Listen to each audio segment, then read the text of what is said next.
Thank you all for coming tonight, and thank Connie Wolf here at the Contemporary Jewish Museum and her wonderful staff, as well as the people at the Asian Art Museum who invited me here.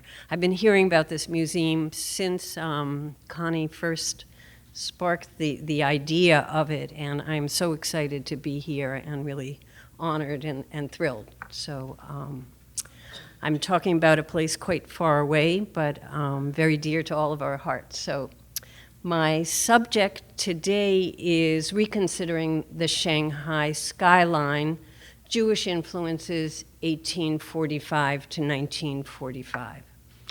So my field personally is Chinese art and Chinese architecture, and I'm Jewish, and I've always been interested in Jewish history, and this has been a wonderful learning experience for me to really look at Shanghai from a very different angle and really start to see the very strong Jewish influence in the man-made landscape of Shanghai. I want to start with a very important building in Shanghai, which is the building that you see here with the green roof. That is, had many names. Today is called the Peace Hotel. Originally it was also called the Cathay Hotel, Cathay House, Sassoon Building, etc. It was built in 1920s, begun about 1926, finished probably in the late 20s, and very quickly became almost like the Eiffel Tower, the icon of Shanghai and the Shanghai Bund skyline, so that every time after it was built, you saw this building really standing up there. And since the 1990s, when people have been building new skyscrapers in Shanghai, many of them have had these little green pyramids on top in a way to imitate this very important building. So this building was built by a man named Victor Sassoon, and he came from a Sassoon family, which originally came from Baghdad all the way to Shanghai in the 1840s. His uncle bought the land that this building sits on in 1877. So his family had been there for a very long time. Victor himself had spent a lot of time in England before he moved to Shanghai, and some people say he actually was moving to Shanghai to escape some tax situation in London. But he came to Shanghai, and though he was British, he really also very much felt his Jewish identity. And he was known to have said he also was very much into horse racing. And he was known to have said, there's only one race greater than the Jewish race, and that's the Derby. So there's no reason why you need to read all this. So don't read it. What it is just a bibliography of many articles and books that have been written in English on Jews in China. And the Jews in China have a very long history going back at least to the 8th or 9th century. And I just wanted to tell a quick story that a friend of mine was in Beijing one time. His name is Meir Shachar. He's an Israeli, but he's a sinologist. His specialty is Chinese history and religion. And he got into a cab. He speaks fluent Chinese. And he was talking to the cab driver, and the cab driver said, where do you come from? And he said, I'm from Israel. And the cab driver said, oh, you must be Jewish. And he said, yes, indeed, I am Jewish. And the cab driver said, you know, there have been Jews in China for a very long time, many, many Jews. And Meir said, oh, there have been more Jews who have written about China than there have ever been Jews in China. and the cab driver said, I'm Jewish. And it turned out he was descended from a Jewish family who had originally arrived in China probably about 1,000 years ago. So On that, I just want to give you, before we get to Shanghai, a little review of the history of Jews in Shanghai. One of the earliest pieces of evidence of Jews in Shanghai was found in a town called Dunhuang. Dunhuang is in far western China. It was an oasis in the desert, and it became both an important trading post as well as the site of a monastery. And it was an enormous monastery.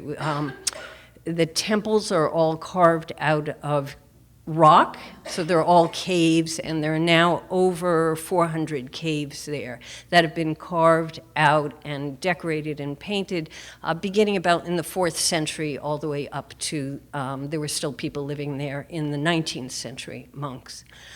There was a fear of an invasion at one point, about 1,000 years ago, and the monks who were living in Dunhuang took their whole library, just pages and pages and paintings, etc., and put them all into one room and sealed it up.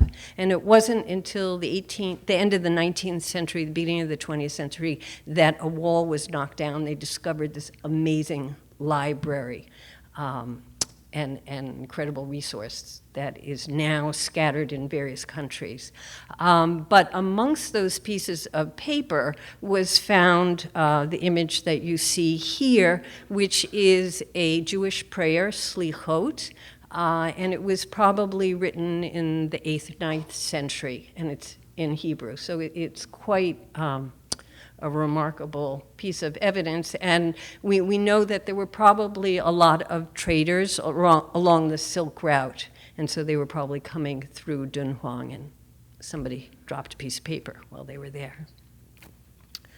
The next group, which is a much larger group of Jews who arrived in China, arrived probably in the 11th century, and they came to Kaifeng, which was the capital of China at that time, the imperial capital. It's right about in the center of China. They probably came from India, though we think that they were originally from Iraq or Iran, because the Hebrew that they wrote is very similar to Persian Judea language. And it's slightly different from the Hebrew that was used in other areas. We know that by the 18th century, originally there were about 70 families who arrived from India, and they were probably cotton traders. And they settled down in Kaifeng. We know that by the 17th century, there were probably about 700 Jews. And by the 18th century, maybe about 1,000 Jews were living there. And we have various objects from early time periods. There's a wonderful Haggadah that's actually been reproduced. That's a 15th or 16th century Haggadah. There were Torahs, etc. There was a moment in time where the Christian missionaries got very excited, and they started a campaign to convert the Jews of Kaifeng. And they also started collecting all the objects that were there. So a lot of those objects have since been preserved. Over time, many of the men married Chinese women. So you can see this is a photograph that was taken in the 19th century of some of the people from Kaifeng. So they began to look more Chinese. And by the early 20th century, many of them, most of them could not speak the Hebrew language, and there was no rabbi there any longer. Then in 1844, Jews from Baghdad, who went from Baghdad to Bombay and were merchants, started to come to Shanghai. I'll be talking more about this man in particular, but they were merchants, and Shanghai was really the place to be working at that time point if you were a merchant, and they made fantastic fortunes there that are still very much alive, and very much alive even in Shanghai and Hong Kong, as well as around the world. By 1900 and the early part of the 20th century, there were Jews in many places in China. And the reason for this was the oppression that was beginning to happen in Europe, particularly in Poland, Ukraine, and Russia. The Russians had started to build a railway that was connecting Moscow to all the way to Siberia and Manchuria. And they offered a lot of the Jews to go to these places like Harbin, which is now China, but at that point was Russia, and Mongolia and Tianjin, and that the Jews would be able to live without the restrictions that they had in Russia in these places. So there were floods of Jews, Russian Jews primarily, going to Harbin, Tianjin, Shanghai at that time period.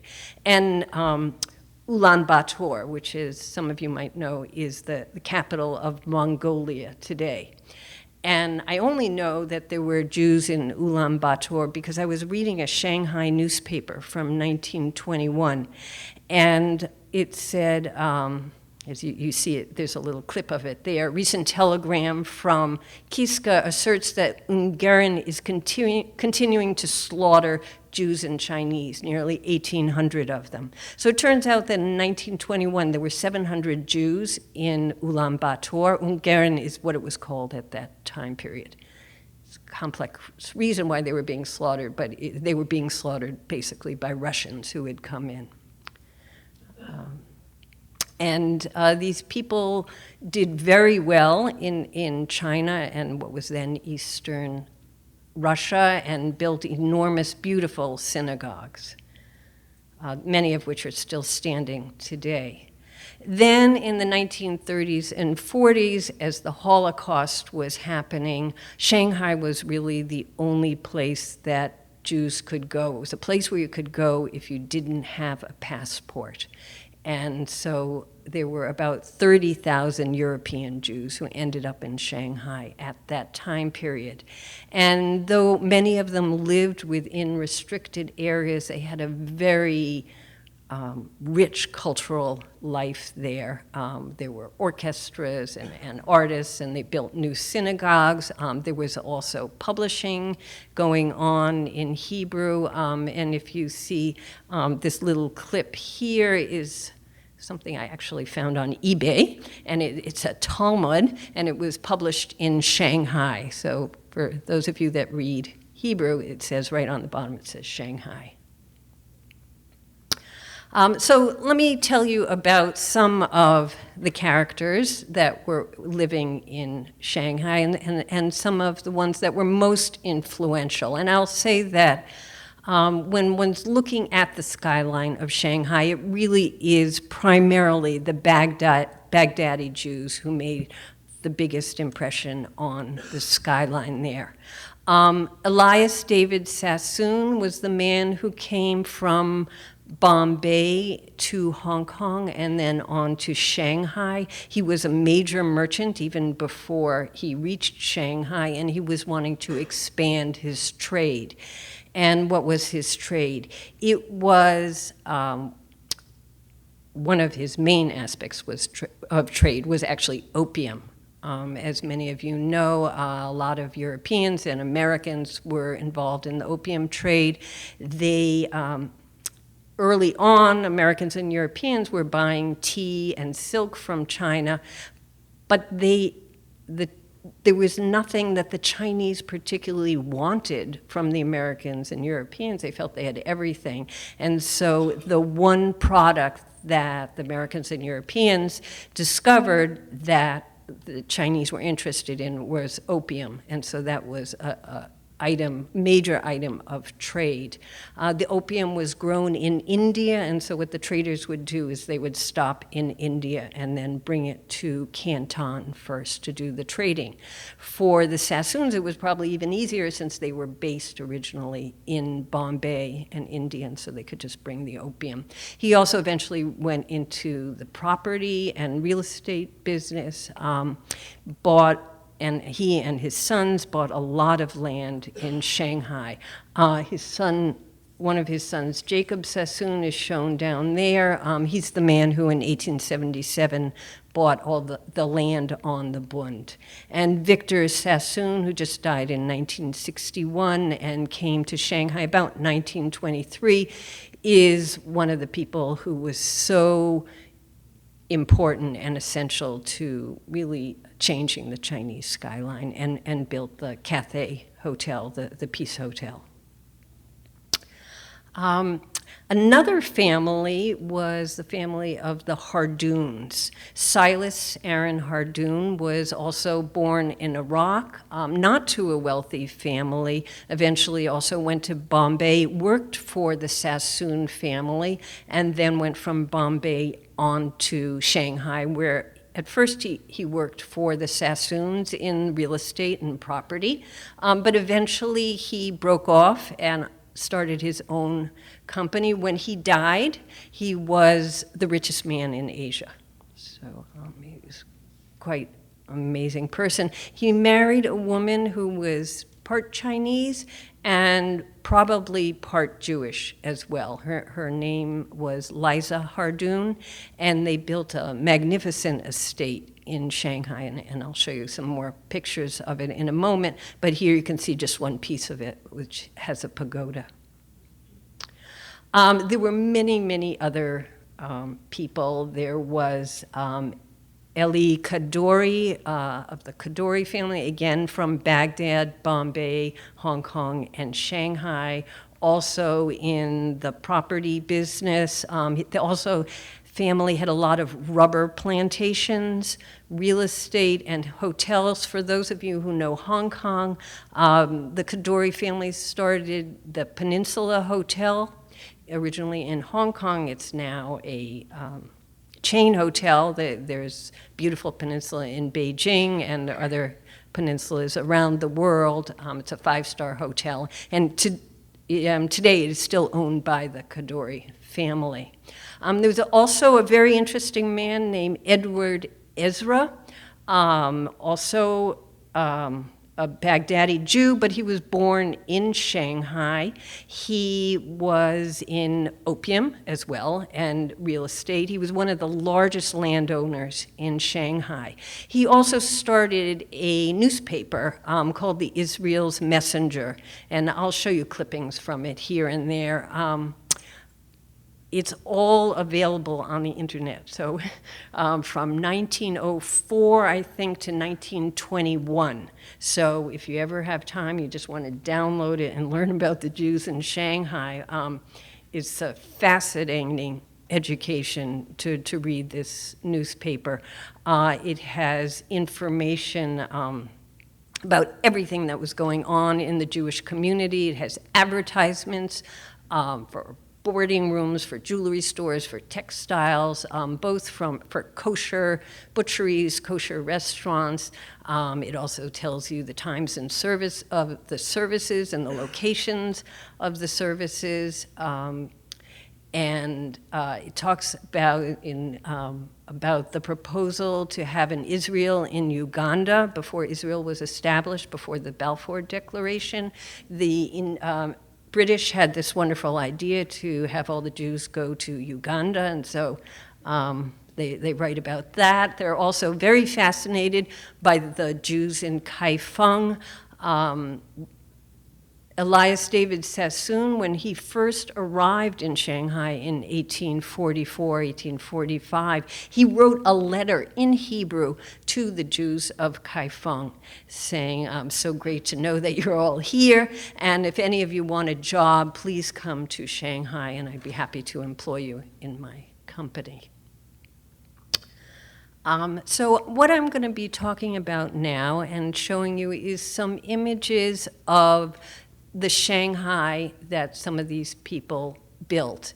And what I've done is separated this into three different categories. First, I'm going to be talking about the actual Jewish buildings, synagogues, etc. Then I'm going to be talking about the homes that these people built for themselves, and then some of the more public buildings that they built for everybody in Shanghai to use. There were, over time, about 7 different synagogues that were in use in Shanghai, starting in the late 19th century, going up to 1949, and if you count today, there's yet another one now. There's a new Jewish center in Shanghai. There were Originally, all the synagogues were built by the Sephardic Jews from Baghdad and India because they were the first people there.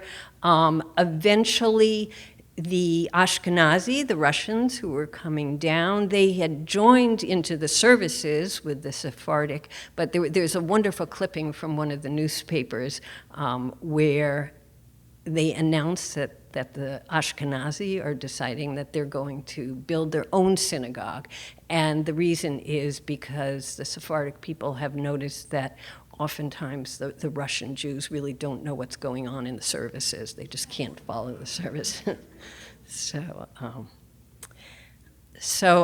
The first synagogue was organized in the 1870s. That synagogue was called Beth El. First they rented space, then they built another building. In 1900 they built another building, and then in 1920 they built a very large substantial synagogue, which is still standing today.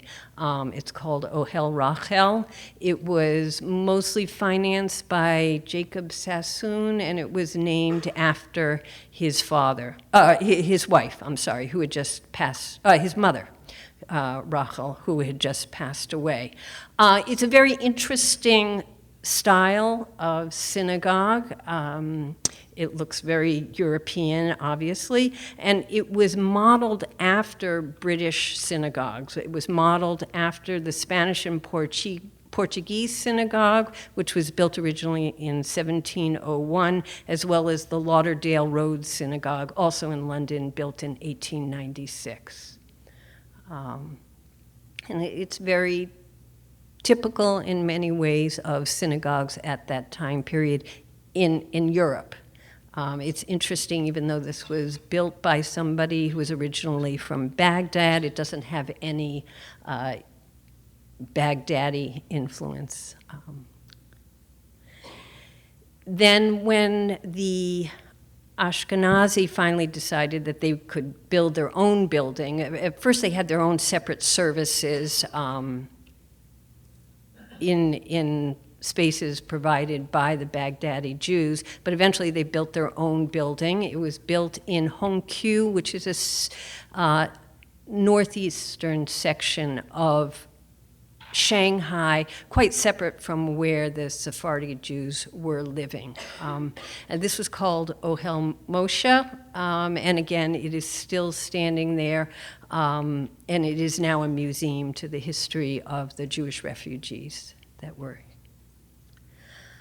This is a beautiful building. It's called Temple Beit Aharon, or Beth Aharon. It was built in 1927, and it was money that was given by Hardin, who was the gentleman who was the wealthiest man when he passed away.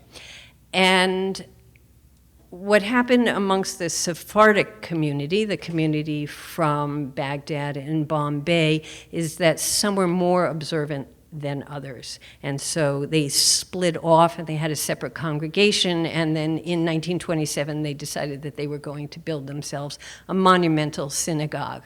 Now, this is a very interesting style of synagogue. It is both Moorish architecture, and it has a little bit of Art Deco in it as well. Now, one might think that the Moorish style came because these people were from Baghdad, but in fact, the Moorish style of synagogues became popular in Europe first, and it became popular beginning in the early 19th century. The first Moorish-style synagogue was in the 1820s. That was just after the Jews had been emancipated in Europe.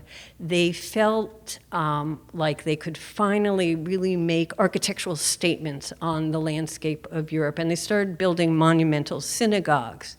Someone, and it's not clear if it was a Jewish person or a non-Jewish architect, decided that the style that was most applicable to the Jews of Europe was the Moorish style, because they believed, or they considered Jews Arabs at that point, or Orientals. But when you read the literature from that time period, they specifically say that the Jews are Arabs, and therefore they should have this Oriental style. So this Oriental Moorish style was something that was really concocted in Europe. It was a little bit of a Disneyland style.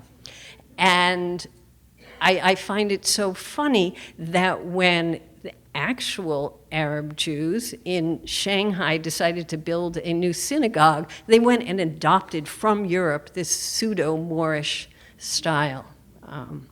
So this was a beautiful synagogue, and I first read about it maybe about 5 years ago when I was reading a history of Shanghai that was written about 1929, and it talks about, it was written by a Protestant minister who was living in Shanghai, and he talks about all the different buildings that are being built through the ages in Shanghai, and he gets to 1927, and he said, the most beautiful building and the most striking building that has been built in recent years in Shanghai is the Beth Aharon Synagogue. So it really must have been quite a substantial event on the cultural landscape of Shanghai at that time. Unfortunately, I got a phone call from a friend of mine, I think about 1983 or so, or maybe it was 1985. I was in Beijing. A friend of mine called me from Shanghai, and she said, I was just walking down the street, and I saw that they were tearing down a synagogue. So, another very interesting synagogue was built in 1941. There were, I'm sorry, I just want to, well, it's okay.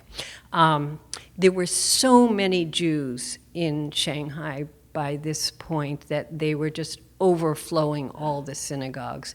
And they, you can read in the newspaper that they really needed more space. So they built a building called the New Synagogue. It could seat 1,000 people. It was in the French Concession, so it was a very nice neighborhood. It had club facilities, they had concerts, poetry readings, theaters, etc. It was built by the Russian Jews, so these are the Jews that were escaping Russia beginning in the 1910s, teens, 20s, and 30s. And could have sat, they say that it sat up to 8,000 people. So it was quite a place. Unfortunately, it was also taken down in the 1990s. So it's really, really, really a pity. But it's important to look at the style of this. It's really a modern building. So different than even the Moorish style buildings and so different than the earlier style European buildings. I have that one little photograph. That's the only photograph I've been able to find of it. In addition to the synagogues, there were also Jewish clubs, Jewish recreational clubs. Jewish schools. There was a beautiful Jewish school also built very much in the modern international style, built in 1932. Again, it's still there today. It's part of the educational ministry in Shanghai. And of course, there were cemeteries, Jewish cemeteries, that were begun as early as 1862. There's an Israeli man who in Shanghai now, who's also been collecting old gravestones, Jewish gravestones, and trying to gather them all together because he finds them in various places, people using them for washing their clothes, etc., because they're nice pieces of flat stones. So let's go on to some of the buildings that were being built. Years and years ago, I bought an atlas of Shanghai from the 1940s, and you can just go through page and page and page, and you see all the streets and all the buildings that were there. If you see this large garden area there, that is Hardin's Garden. And he built it in 1909. It covers 25 acres. It's enormous, even at that time in Shanghai, and it's right in downtown Shanghai today. It was considered an enormous plot of land. He needed to get special permission to move the streams that went around it because he was creating waterfalls and streams and lakes, etc. It had it's gardens and many different pavilions and houses scattered around. It's said to have contained more than 60 scenic sites.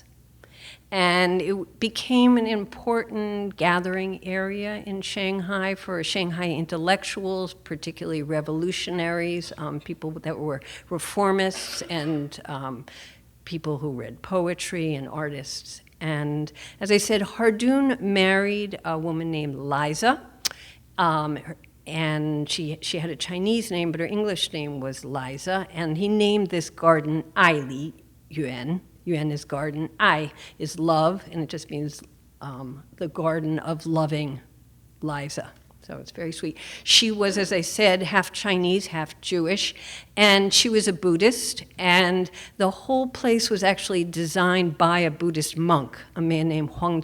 So it was designed very much to look like a Chinese garden with, as you can see, the pagodas. There were also buildings for reading sutras, Buddhist text. He was a very international man. You see here a photograph of a group of people. Hardin is on your right, in the front with the mustache. On the left is Sun Yat-sen.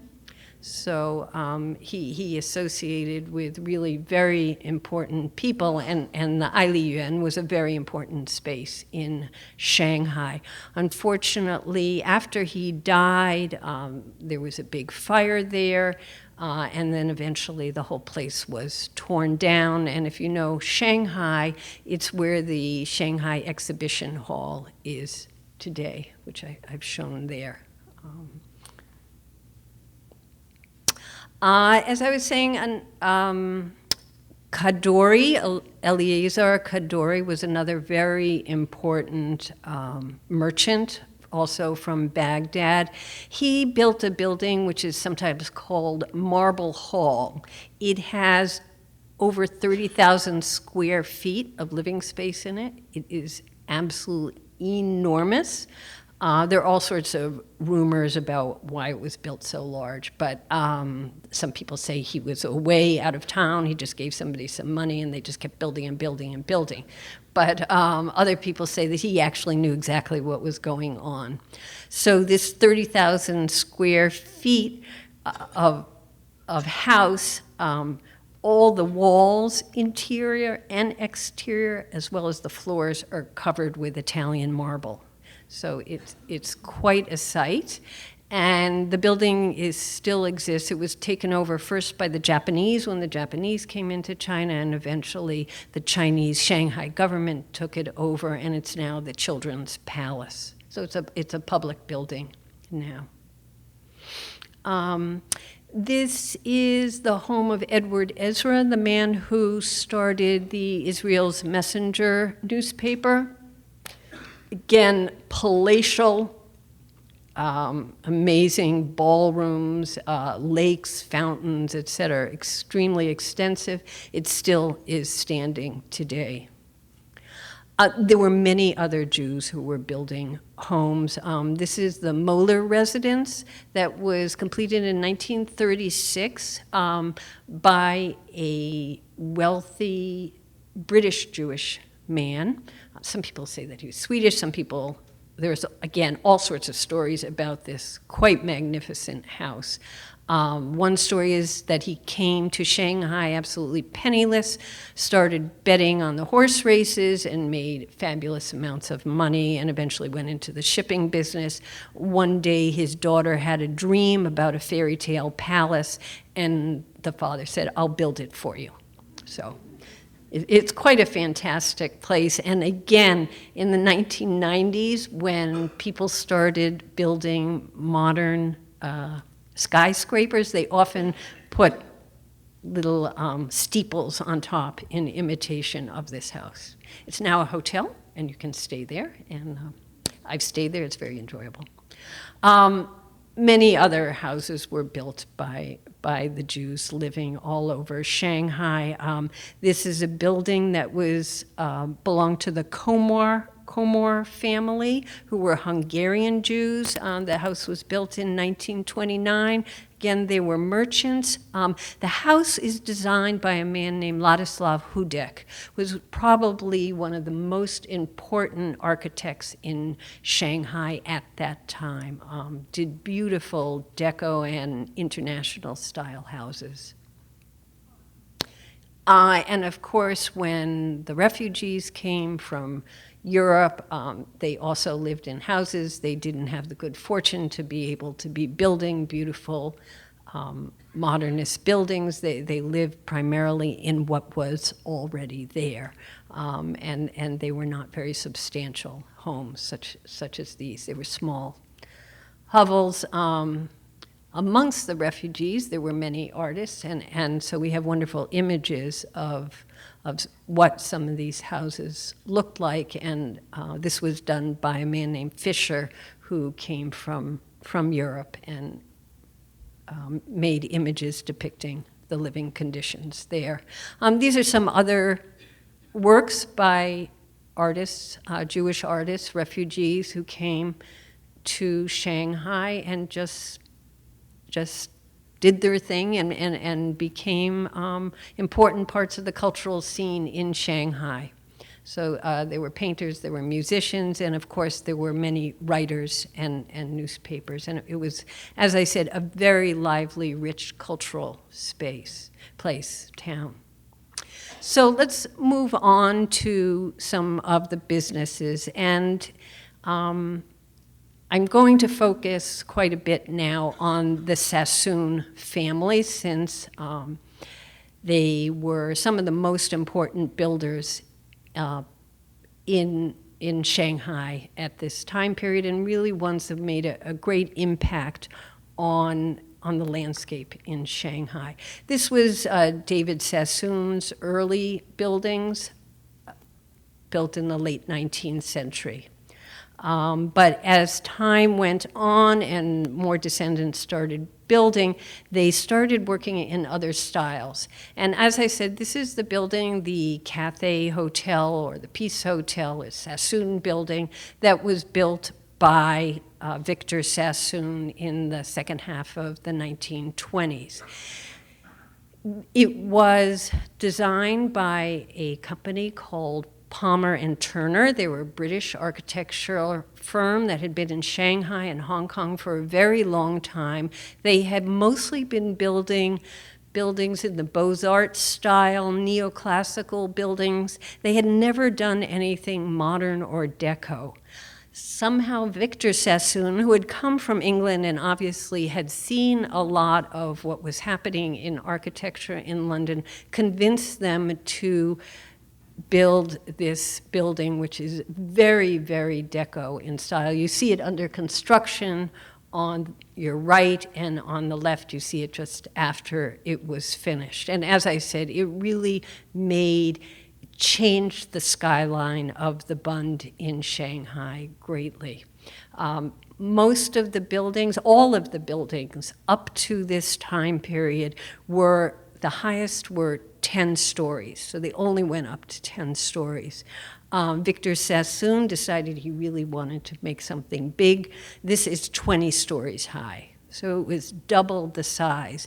And in a sense, this is the beginning of skyscrapers in Shanghai. And today when we think of Shanghai, we just think of endless skyscrapers. But this was the first skyscraper. It was the first modern, the first Deco international style building in Shanghai. And it really, Victor Sassoon was a trendsetter. These are just some details. Again, this building is still there. It has it was taken over by the Chinese government in 1949. They changed the name to the Peace Hotel. But a lot of the interiors are extremely well preserved. The ironwork, the stained glass windows, and even some of the furniture is still there. There are more details. Again, just incredible workmanship. And this was the beginning of this style in China and in Shanghai. As I was flipping through newspapers and various images, I came across this image. You can see this is the same building. You can see right above it says Sassoon Building. This was unbelievably September 11th, 1937, and the Japanese were bombing Shanghai. So the building made it through that. Victor Sassoon went on to build many, many more buildings. Again, as I said earlier, his family, as well as the Hardin family, owned incredible amounts of land that they had bought very early on in Shanghai. And one building that he built was the Embankment House. Now, when we look at this building, we think, it just kind of looks like a basic 1960s, 70s building. But this was built in 1932, and at that time, it was so different from everything else that was around it. It was renowned for its style, this very simple, restrained style, as well as its size. It was a 1/4 mile long, and it was considered the largest apartment building in all of East Asia. So it was quite a place. And again, it's still there. It was used as offices during the late 1930s, early 40s for helping the refugees. And you can still live there today if you're interested. If you go on the internet, you can find that there are apartments available in this building still today. This is just another image from the map, and you can see the enormity of this building on the left-hand side. It's just right off the creek there. This is another building that, again, was built by Sassoon, and obviously these buildings were built not just for Baghdadi Jews or even just for Jewish people. These were the basic buildings of Shanghai, the hotels, the apartment buildings, the office buildings. And as I was going through this atlas, for instance, I saw these images that give you the layout of many of these business buildings and office buildings that were built by Sassoon and Hardin. Another very important building is Broadway Mansions, again also built by Sassoon. Like the Cathay or the Sassoon Building or the Peace Hotel, it became really an emblem of Shanghai. Endless times when you see images of Shanghai, what you see is Broadway Mansions. Even in movies in the 1940s, if somebody's going to a very chic hotel, they're often going to the Broadway Mansions. There's a wonderful movie called Street Angels that was made in Chinese, completely for Chinese audiences, but at one point, a young girl and her boyfriend go up to the top of this building, and they get this remarkable view of the city that they can't get anywhere else except for one of these skyscrapers that was built by Victor Sassoon. And if you see this almanac here that was done in 1946 and 1947, what it is a guide, tourist guide for Shanghai, complete, in Chinese and English. And the representation of Shanghai is the Broadway Mansions. I just want to say that it wasn't just the Hardins and the Sassoons. There were many other Baghdadi Jewish families, and this is a member of the Jacob family who's sitting right here in our audience. She just showed me these photographs today. This was a building that was built by her grandfather in 1935, and again, you can see how it is so modernist in style, just remarkably modernist and so different than the earlier buildings that were being built by Europeans or even Chinese in Shanghai. And I just wanted to give you an opportunity to compare the buildings that were being built, these modernist buildings, compared to what was being built earlier. This is the Hong Kong Shanghai Bank, also on the Bund, built in 1923, and the Customs Building, built in 1927. Such a different style and approach. And really, these were built and initiated by these Baghdadi Jews who were themselves influenced by what was going on in Europe.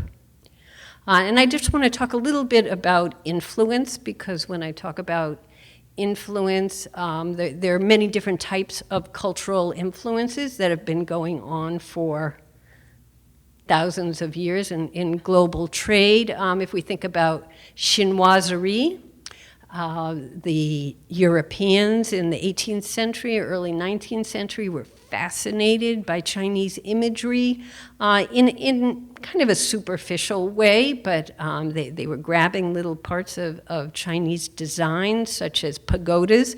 The image on the left there is Kew Gardens that was built in 1761, and it had a pagoda. The piece on the right is a Viennese jug that was made in 1799. Again, they were borrowing all sorts of images of what they imagined China to be. The Jews got into the act as well. These are rimonim from the top of Torahs. They were made in Shanghai, but made in the shape of pagodas.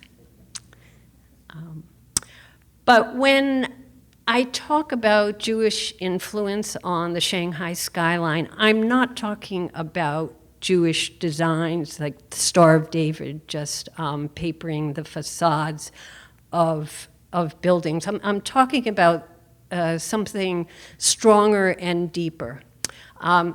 These are some modern furniture from the 1950s, and it's up there because a number of years ago I was talking to a friend of mine who's not Jewish, who's a collector of 1950s modern furniture.